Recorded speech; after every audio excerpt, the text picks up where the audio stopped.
Hello सांग मैंने मु सबिता आज वीडियो रे आपण मानकु स्वागत करूची। पत्र छोट हेले लाभ बड़ पोई साग कहले प्राय समस्ते जानती हेले एई साग आम शरीर पई केते लाभदायी आज आमे जानिबा एई साग को आहुरी स्वादिष्ट केमिति करि परिबा।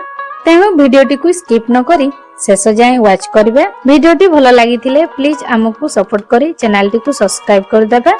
ताहेले आसंतु आउ डेरी न करी आजिर वीडियोटी स्टार्ट करिबा। आज आमे छोट पोई साग को रोसई करबा।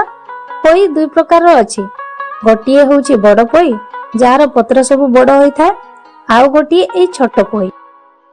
एई छोट पोई को पश्चिम ओडिसा रे किछि लोक लह साग भी कहि थांती। एई साग एते टेस्ट लागे जे आपण माने निजे न खाइले विश्वास करबेनी। एई साग सह आमे कखारु साग को भी मिसेइबा, बहुत ही भलो लागिबो। आउ जदी कखारु साग को मिसेबे ताहले टिके कणिया पत्र को मिसेबे। एई साग को मु पानी रे आगरु धोई देइची। तापरे आमे एई पोई साग को काटिबा। एई पोई साग सहित सुखिला माछ को भी रोसई करंती। से वीडियोटी मु आपण मानक पई आउ केबे नै कि आसीबी। एबे पोई साग कटाकटी हमर सरी गला। तापरे कखारु साग को भी काटिबा। आज आमे पोई साग सहित कखारु साग को मिसेई कि रोसई करबा। मु आगरु कखारु साग रो वीडियो हम चैनल रे अपलोड करिछि, आपण चाहिले ताकू भी देखि पारिबे। आपण माने तो जानि थिबे कखारु साग रे सिरा गुडी कथा ताकू प्रथमे बाहर करि देबे, तापरे काटिबे। वीडियोटी भलो लागिथिले प्लीज हमकु टिके सपोर्ट करी चैनल को सब्सक्राइब कर देबे। देखंतु मु सब कखारु साग रो सिरा गुडी को बाहर कर देइछि। एटा को एमिति गोटे साइज करी कि धरिबे, तापरे काटिबे। एमिति करले एका साइज रे काटि हेबो, खाली एटा को चुना चुना काटिबार अछि। एबे ई साग को आउ थरे धरी कि काटि देबा। तापरे हाथ रे टिके एमिति करि देबे कखारु साग को, हेले टिके नरम होई जिवो। तापरे मिसेई देबे। एई साग रे ऐड करिया पई मु एठी किछि परिबा को नेइछि। अल्प टिके बरबटी, गोटिए जन्ही को काटि देइछि, आउ फाळे कखारु को एमिति पतळा करि कि काटि देइछि। तापरे एई परिबा सब को हमें एई साग रे मिसेई देबा। तेल रे पकेबा पई रसुण आउ कंचा लंका को नेइछि। आपण प्याज को न देई रसुण को देबे, आउ निज हिसाब रे राग को कम बेसी करि परिबे। आउ एबे आसिला हेंडुआ को जदी जानि नाहंती हेले कहि दउची, एइटा कोणिया बाउंसरु तयारी होई थाए। एइटा को खाइले खट्टा लागे। हेंडुआ कहले आपण मानकु लोकल मार्केट रे आराम रे मिलि जि। एई साग को रोसई करिया पई सब जिंस एबे रेडी अछि। चलंतु रोसई स्टार्ट करिबा। सेति पई प्रथमे कढ़ई को गरम करिबा। कढ़ई गरम होई गले तेल को पकेइबा। आपण माने जे कोनोसी तेल को भी पकेइ पारिबे। मु एठी रिफाइन तेल को यूज करूची। तेल टिके गरम होई गले हमें प्रथमे कंचा लंका को पकेइबा, तापर रसुण को पकेइबा। एबे इटा को लाल हेबा पर्यंत टिके भाजी नेबा। जेमिति एटा हमरो लाल होई जिवो, तापर लंका को आ रसुण को साइड करि देबे। काहे कि ना ए तेल रे हमें हेंडुआ को भी भाजीबा। एबे हेंडुआ को भी ऐड कर देबा ए तेल रे। एटा को गोटे 2 मिनिट पई भाजीबा। तापरे हमें जो साग को काटिथिलु ताको ऐड करिबा। को साग को केमिति रोसई करले भलो लागिबो आ को जिंस सब मिसेइले आहुरी टेस्ट लागिबो जानिबा को चाहूतिले हम चैनल टी को निश्चय सब्सक्राइब करि दियंतु। कोनोसी रेसिपी ऊपर जदी आपनकर प्रश्न थाए ताहले कमेंट करंतु, मु आपनकु निश्चय रिप्लाई करिवि।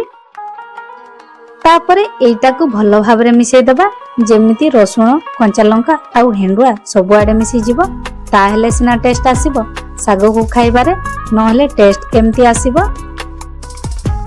एबे हमें नून को देबानी, ढांकुणी को घोड़ेई दबा। सागटा टिके सिजिबो, तापरे हमें नून को पकेइबा। सागटा कंचा थिला बेले केते देखा जाउथिला, किंतु एबे देखंतु केते कमी जाईछि।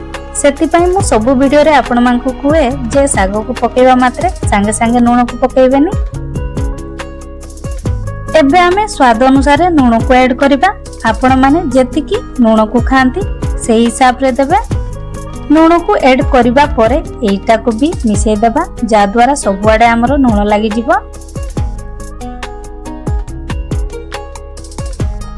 पुणी थरे आमे ढांकुणी को घोड़ेई देबा। साग को सिजिया पई 2-3 मिनिट, बेसी डेरी नुहे, नहले सागटा बेसी सिजी जिवो।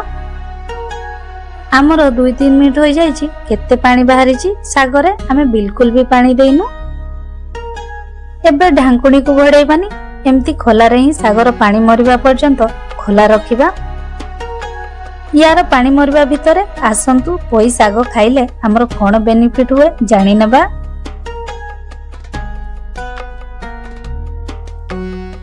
ଏହି ପୋଇ ଶାଗ ଖାଇବାର ଅନେକ ଫାଇଦା ରହିଛି। ଏହି ଶାଗରେ ଆଇରନ୍ ର ଅଧିକ ମାତ୍ରା ଥାଏ, ଯାହା ଶରୀରରେ ହିମୋଗ୍ଲୋବିନ୍ ବଢାଏ, ରକ୍ତହୀନତା ଦୂର କରିବାରେ ସାହାଯ୍ୟ କରେ।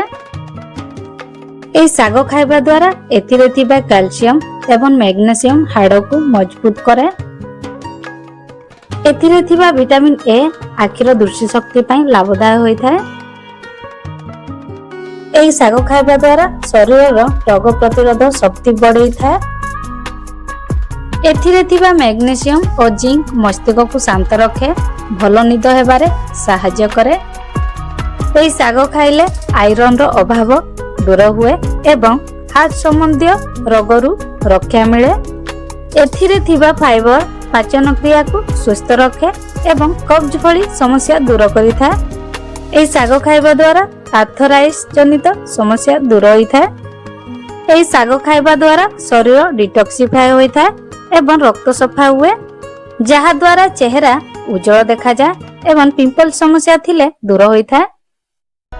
ଏହି ଶାଗ ଖାଇବା ଦ୍ୱାରା ୟାର ଭିଟାମିନ ସି ଏବଂ ଆଣ୍ଟି ଅକ୍ସିଡେଣ୍ଟ ଗୁଣ ଯୋଗୁଁ ଏହା ଆପଣଙ୍କର ସ୍କିନ୍କୁ ଗ୍ଲୋ ଏବଂ ହେଲ୍ଦି ରଖେ। ଯଦି ଆପଣଙ୍କ ପାଖରେ ଏହି ରେସିପିକୁ ନେଇ କିଛି ପ୍ରଶ୍ନ ଥାଏ ତାହେଲେ କମେଣ୍ଟରେ ଜଣାଇବେ, ମୁଁ ଆପଣଙ୍କର କମେଣ୍ଟର ରିପ୍ଲାଏ ନିଶ୍ଚୟ ଦେବି। ଆସନ୍ତୁ ଏଥର ରୋଷେଇ ପ୍ରୋସେସରେ ଆଗକୁ ବଢିବା। ଦେଖିଲେ ତ ଏହି ଶାଗ ଆମ ପାଇଁ କେତେ ଉପକାରୀ। ଯଦି ପାଣି ଜଲ୍ଦି ଶୁଖୁନଥିବ ତାହେଲେ ଏମିତି ଶାଗକୁ ସାଇଡ କରିବେ, ତା ମଝିରେ ପାଣିକୁ ରଖିବେ, ତାହେଲେ ଶାଗର ପାଣି ଶୀଘ୍ର ମରିଯିବ। ଶାଗର ପାଣି ମରି ଆସିଲାଣି।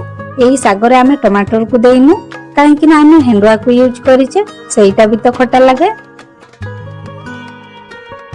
ଯଦି ହେଣ୍ଡୁଆକୁ ଦେଇ ନଥିବେ ତାହେଲେ ଟମାଟରକୁ ଦେବେ। ଆମର ରେଡି ହୋଇଗଲା ପୋଇ ଶାଗ ଭଜା। ଏଇଟାକୁ ଆପଣ ଗରମ ଭାତ କିମ୍ବା ପଖାଳ ସାଙ୍ଗରେ ଖାଇପାରିବେ। ଆପଣ ମାନେ ଥରେ ଏମିତି ବନେଇକି ଖାଆନ୍ତୁ, ଆଉ କେମିତି ଲାଗିଲା ଆମକୁ କମେଣ୍ଟ କରିକି ଜଣାଇବେ। ଭିଡିଓଟି ଭଲ ଲାଗିଥିଲେ ପ୍ଲିଜ ଆମକୁ ଟିକେ ସପୋର୍ଟ କରି ଚ୍ୟାନେଲଟିକୁ ସବସ୍କ୍ରାଇବ କରିଦେବେ। ତ ସାଙ୍ଗମାନେ ଆଜି ପାଇଁ ଏତିକିରେ ରହିଲି, ପୁଣି ଦେଖା ହବ ନେକ୍ସଟ ଭିଡିଓରେ। ସେତିକି ଯାଏଁ ବିଦାୟ ଦିଅନ୍ତୁ। Bye bye, take care.